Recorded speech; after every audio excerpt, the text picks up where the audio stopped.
Yeah, well, the bullying, well, I don't understand, why were they bullying you particularly? Was there a reason? Yeah, I was very small when I was in when I was young, because I left school. I won the schoolboy championships of Great Britain, and I was 6'1" at 15. So I was very small. But that was in the juniors. I was, but I could run very, very fast. So that's what they used to do: is get on there, get over the shore, and like see me running past them. But then they whacked me a few times, and then I was getting scared to go home and scared to go to school. Then my dad died, and they got on me again and pushed me to the ground. And then the first time in my life I had this adrenaline rush. I thought it was like man.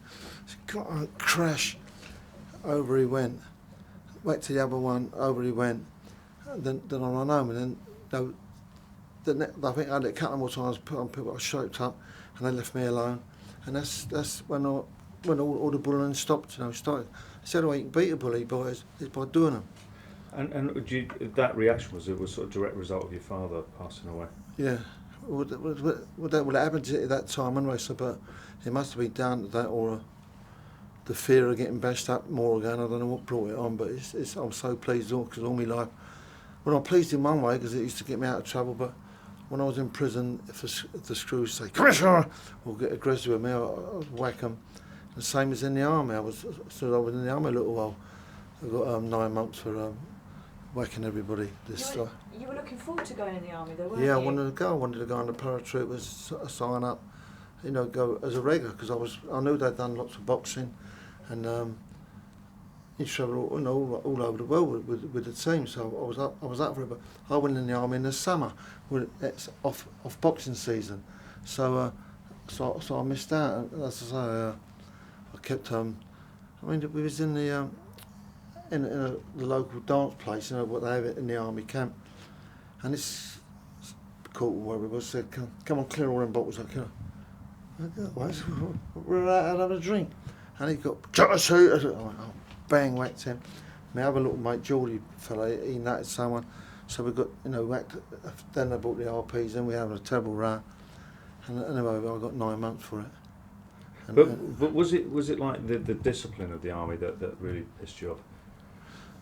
No, not really, because I didn't mind doing the training and the alertness, but it was the aggressiveness. What do you think you are? When I tell you to stand at attention, you stand at attention. Boom! And that's how it used to be. So did you feel they were kind of bullying you? Well, it must have been. Well, they are really telling me off, but they are bullying me. When I tell you to do it, when I tell you to come in, when I tell you to run, they are trying to control me. And that's the adrenaline comes in and whack. And you punched a sergeant, didn't you? Who came in and did sort of an inspection or something. Oh no! I was whacking it, and the RPs and the sergeants and whatever. Then I had to go through. This was about my third court martial I was on. And he says, "Sure, we're fed up with mongrels like you coming into our army. So we can do without you." So I jumped over the table and done him. And then believe it or not, one of the RPs, he said, "Roy," he said, "you're in plenty of trouble. You've got 3 court martials." He said, "You've got to go away for a long while." He said, "So go and see the doctor, tell him you hear voices." I went, "Do you reckon?" He went, "Yeah, I'm all right." So that morning I cut my wrists, just had a little slits, still got the scars on them. And Ollie, I was up there, a couple of the Ollie, the ill that's there years ago. And the doctor said Ollie's superficial. So, but I didn't have the boxers that tell him about the voices. So I went out, the doctor out the room, and then the RP that took me over there was waiting for me. He said, "Did you tell him?" I said, "No, I ain't got a boy." He said, "Oh, doctor," he said, "Sure wants a word with you." So I had to go in there and tell him. I said, "Well, what I want to know, what it is I had to tell you about." I said, "It's Jean and John." I said, "John keeps telling me to do the people, whack him. Jean's telling me to stop, but he seems stronger, John, and that's what caused me to whack him." Oh, I said, "Oh." So they put me in a nut house in Germany. So and in there they give me what's it called, ECT. Tell us about that. What is that all about? What does that involve? Well, what it's supposed to do, they said, well, I said, "What does that involve?" So what does it do? He said, "Well, Roy, what's happened?" He said, through your box and everything, all your brain follicles are all mixed up. So what happens is we give you the ECT, it bursts them up, and then they all come down and fall in line together. He said, you know, and you become better. So there's no permanent damage or anything. He went, no. So I went in and had eight sessions of it, and then. Is it a frightening experience to have? No, you don't even know nothing about it. You lay on the thing, they wet the side of your forehead like that, go with this thing, and out you go. But unbeknown to me, you're twisting and turning and struggling, you know, while you're unconscious. Because first of all, there was about 4, prison officers around me, or whatever they call them, you know, the LPs. And then there was about 4 around holding my arms and that. But then the next time I went on, there was about 8 of them all around there because I holding my legs out because, you know, unbeknown to yourself, you don't even know. But then when you wake up, you can walk in here, you go, hello Roy, you go, who are you? You can't remember a thing, and then your memory starts slowly coming back. Do you think it did you any good? No, well that's it, I think that's what's messing my memory up now. But I tell you another funny thing that I missed out. You know, I saw Nelly Man, I went through the door. Well, when I was in Brixton, we got done for, I think it was 10 charges of armed robbery. It was all down to a drunken escapade anyway, but I thought I've got to get a medical report here, I wasn't going to go away a long while. So I got in Brixton, I smashed the door there, and I'd done the same thing here, but I'd done it with a bed. Because they had a little skimpy chairs, you know, back there they broke. So I got the bed, done it, broke that the cast iron thing round it, and busted a hole about that big. So I thought, what do I do? Put my head out like that to see what was going on. Bang, bang, they smashed me to pieces, the screws out there, they all come in. And I had a terrible row with them, whacking them and, you know, fighting and nutting them and everything. And do you know how they got me? And that sounds silly, all men and all, but one of them got in and ripped my trousers open, and because my trousers was down, I was, you know, and so that's how they got. I said, right, I'll go. So I went down, they put me in a strong box, then I had to bring the doctor over and stitched me up and everything. I had loads of scars over my head.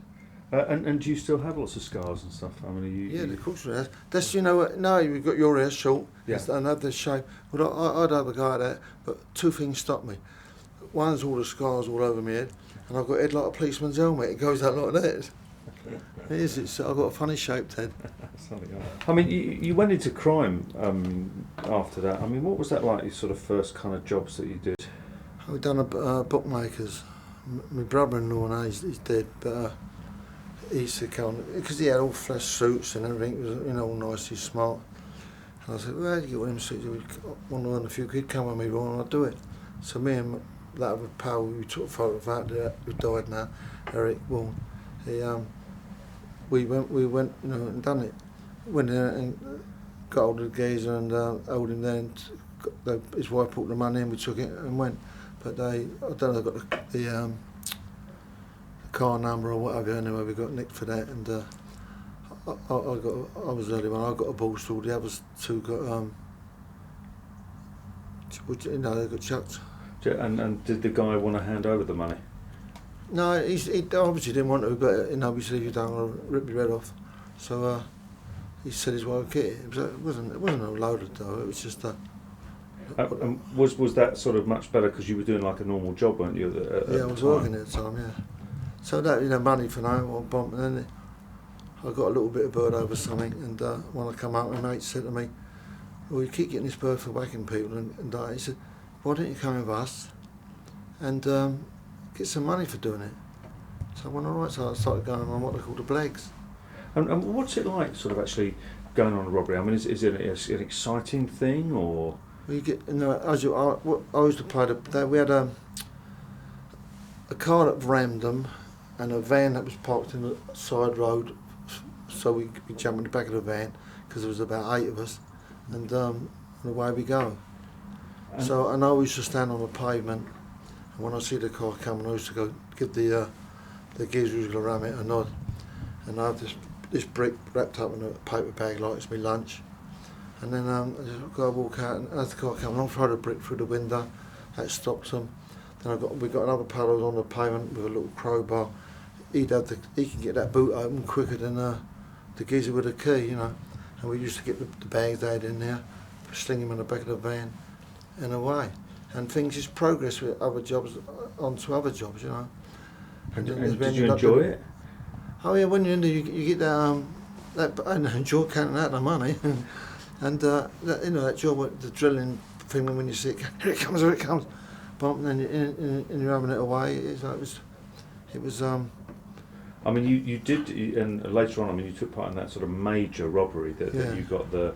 Is it 16 years? I got 15 for that and 3 for doing it. Well, what was to tell us about that robbery? Well, we had a Palavan called Albie. He's dead now, but he used to get loads of information. They found out that this thing that goes all around Dartford and that picks up the bank from the banks. So we but on its way back it has to go into Dartford way somewhere. It has to go past where we a little side turning. So we saw it going out and it picks up at 6 banks. So we were making out we're playing football on this football pitch, and then we said, "Come on, Tom will be back soon." So we get in our positions on the corner where it comes, and we got a great big lorry for the geezer who was going to ram it, because it was a big bank van, you know. And anyway, there it comes, and I put the brick through the window. Well, the brick went through and hit the driver in the head, so it pulled over. But the geezer with a great big lorry to ram it missed it. So I ran up, opened the door, got the driver, just pulled him out of the thing so he couldn't drive away. Ran back, and they was banging on the door with their cautious, open the door. And, all right, but that was making out. So right where we should have whacked it, if the geezer had rammed it properly, I ran back, I had a big axe there. I ran back there, got the axe, ran all the way back, I'm puffing and all the bars on the door. I smashed all the bars, and you think they'd be out, they just went like nothing. So I wrapped the X round the window, broke all the glass, and all I was an Indian club. And I jumped in, I said, "I guess your money." And they all sitting back, "Don't know." I said, "I want to just your money." And I went to get someone over there, he went, "No, they're empty, mate." And he handed me the case, so I go, he handed me 6 cases. I passed them out to the others, and I just shake the other ones to make sure they was empty. Then I dived out the window and away we went. But we had up the road, we all jumped in this van, and we was going along the road, and all of a sudden someone's following us. So I said to the bloke, stop the van. And he wouldn't. I said, I was like, "Shut it, I'll do ya." And then he stopped the van, and I got out, and I ran at the other van coming up the driveway. And he put it in reverse and back in, but as he went up the embankment bit, and turned over, so that blocked the road off completely for us. And we had a tipper lorry, and we used to have half of it, top half, all sand and that, and underneath it all scaffolded and tins on it, and we got in from under the thing into the empty, just with all the cases in there, and you can go through all the roadblocks and everything, with the police. So that's how we got that one done. But it's only because I like a plonker, I bought a little Merc for cash. In them days, it was there wasn't many Mercs about, but I was with my roof off, stereo going dee, and I said, one bloke said, "Well, he must have had that robbery," so they pulled me, and then they've pulled everybody that I knew that worked with me, and that's how it all happened. But let's put something now.